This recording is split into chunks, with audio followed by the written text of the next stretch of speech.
nih? Kempleng lho Mas. Mboten purun ta? Kempleng tenan po? Tenan. Ya, ya.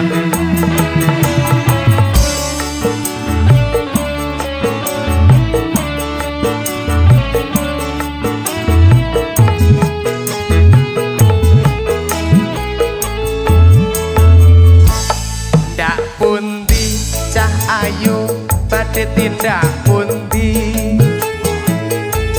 kok tingaren tindak wae ora numpak taksi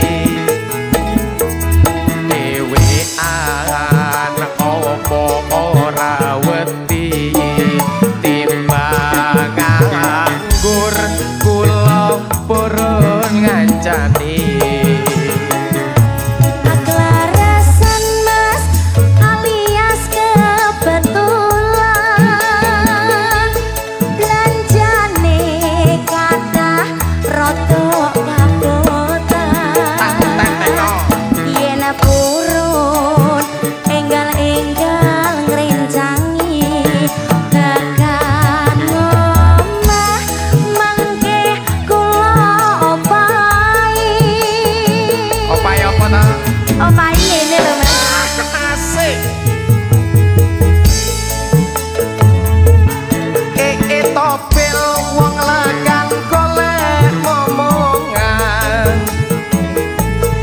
Niki blonjo nopo Mbak Yu badhe tindakan.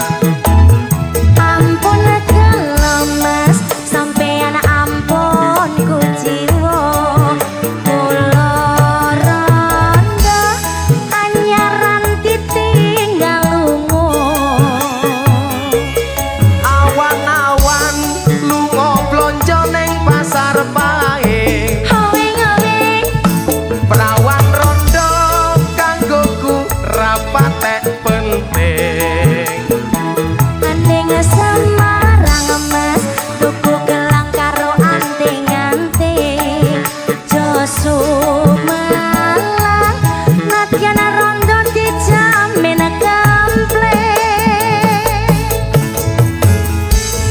kempleng dek kempleng lho Mas tenan kempleng dek.